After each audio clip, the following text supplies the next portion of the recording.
Hello friends, आज हम आप लोग के बाजू कटिंग का बेस्ट फार्मूला बताने वाले हैं जिससे आपके बाजू में कभी भी झोल नहीं आएगा, कभी भी आपकी फिटिंग में यहाँ से क्रॉस नहीं बनेगा यानी तिरछा नहीं आएगा। आपकी फिटिंग बिल्कुल सटीक और सीधा जाएगा। साथ में आपका बॉडी के आर्म होल की गोलाई शेप और बाजू का आर्म होल की गोलाई का शेप बिल्कुल परफेक्ट और बिल्कुल बराबर आएगा। ठीक है, तो वीडियो में शुरू से लेकर लास्ट तक बने रहिए। ठीक है, तो यहाँ पर देखिए ये हमारा पीछे वाला पल्ला है, क्योंकि पीछे वाले पल्ले के आर्म होल से ही हमारे बाजू की फोल्डिंग होती है। तो सबसे पहले हमें क्या करना है, यहाँ पर जो हमारा पीछे का पल्ला है हम इसको रखेंगे। यहाँ पर देखिए ये हमारा फिटिंग का मार्क लगा हुआ है और यहाँ पर हमारा शोल्डर स्टिचिंग है। यहाँ पर हमारी जो कंधा पट्टी यहाँ से जुड़ जाएगी और यहाँ से हमारा फिटिंग है। अब इसके बीच का जो गोलाई शेप है हम उसको पहले नाप करेंगे। तो यहाँ पर देखिए हम मेज़र टेप इस तरीके से रखेंगे, जहाँ से हमारा स्टिचिंग वाला मार्क लगा हुआ है वहाँ से हम मेज़र टेप को ऐसे रखेंगे और इसको हम इस राउंड शेप में यानी जैसे इसका गोलाई शेप है उसी हिसाब से हमें इसको लेकर आना है। तो देखिए पूरा हमारा गोलाई शेप बनकर आ रहा है 8 इंच। ठीक है, अब इसके बाद यहाँ पर हमें मार्जिन देखना है। तो मार्जिन हमारा तैयार है 1.5 इंच। अब इसे हम एक साइड करेंगे और यहाँ पर हमने जो बाजू के लिए अस्तर लिया हुआ है ये डबल फोल्ड में है। ठीक है, हमारे बाजू की लंबाई 10 इंच है, तो ऐसे हम 1 इंच मार्जिन के साथ 11 इंच पर रखेंगे। और चौड़ाई कितना रखना है, चौड़ाई जैसे हमारे आर्म होल का पूरा माप है, तैयार नाप है 8 इंच। ठीक है, यानी 8 इंच है तो उसमें हमें ½ इंच माइनस करना होगा। तो यहाँ पर हम 7.5 इंच रखेंगे। 7.5 इंच पर इस तरीके से मार्क लगा लीजिए चौड़ाई में। और फिर हमें 1 इंच हाफ यानी 1.5 इंच हमें यहाँ से मार्जिन ऐड करना है, क्योंकि हमारा जो बॉडी में है 1.5 इंच वो मार्जिन के साथ है। अब हमको यहीं से फोल्ड कर लेना है। यहाँ से हम बाजू की जो लंबाई और चौड़ाई है उसको हम इस तरीके से फोल्ड कर लेंगे। बाकी जो एक्स्ट्रा मार्जिन बच रहा है इसे हम कट करके निकाल देंगे।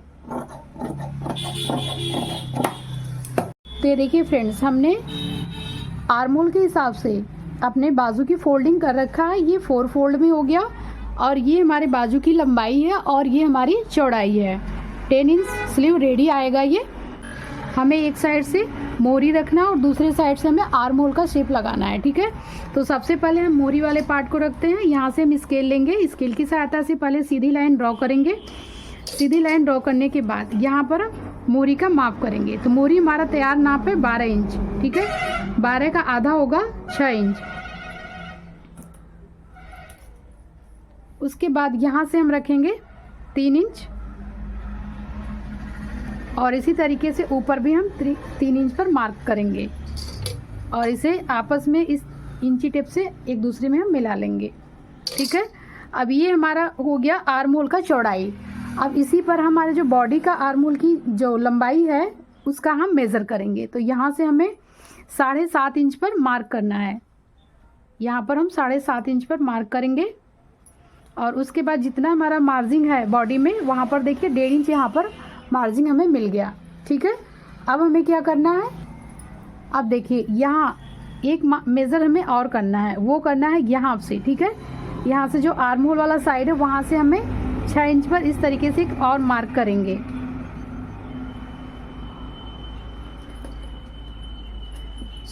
और यहाँ पर हम स्केल की सहायता से बिल्कुल सीधी लाइन ड्रॉ कर देंगे। ठीक है, तो यहाँ पर हमारा आर्म होल का हो गया शेप। ठीक है, ये हमारा हाफ स्लीव्स का हो गया और ये हमारा मोरी वाला पार्ट हो गया। तो यहाँ पर हम रख 6 इंच और यहाँ पर हम रखेंगे 6.5 इंच और यहाँ पर हमारा कितना आया, 7.5 इंच आया। अब हम इन सब शेप को आपस में इस तरीके से हम मिला देंगे। तो ये देखिए इस तरीके से हमें ऐसे शेप को मिला देना है। और मिलाने के बाद फ्रेंड्स यहाँ पर हमें कितना रखना है, 2 इंच। 2 इंच पर यहाँ पर हमें एक मार्क करेंगे।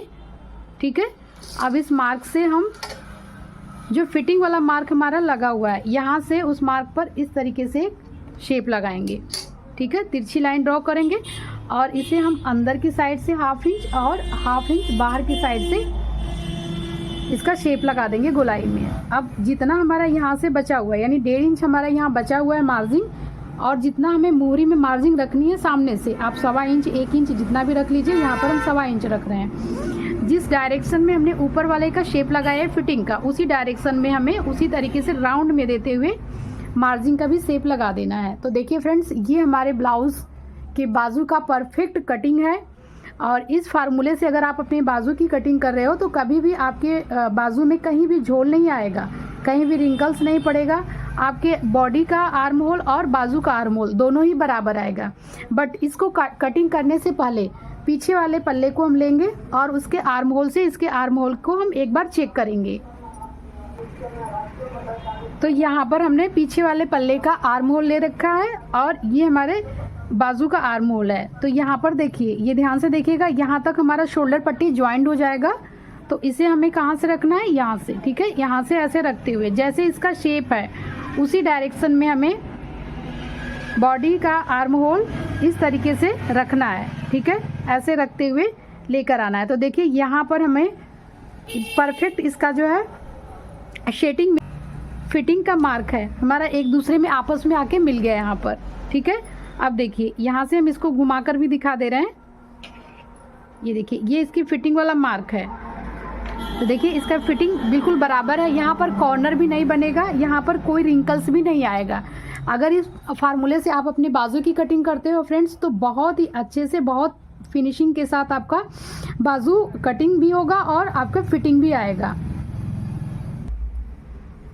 फ्रेंड्स अब क्या करेंगे, अब इसकी कटिंग करेंगे। कटिंग कहाँ से करेंगे, यहाँ से हम कैंची को लेंगे, यहाँ से कटिंग करेंगे, फिर यहाँ से उठाते हुए यहाँ से ऐसे कटिंग कर देंगे। कटिंग करने के बाद हमें एक साइड से 1/2 इंच गहराई देना होगा। तो गहराई जिस डायरेक्शन में हमने ये शेप लगाया हुआ उससे हम 1/2 इंच अंदर की साइड गहराई लगाएंगे और गहराई की कटिंग हम सिर्फ एक साइड से ही करेंगे, दोनों पल्ले के एक साइड से ही करेंगे, ठीक है फ्रेंड्स।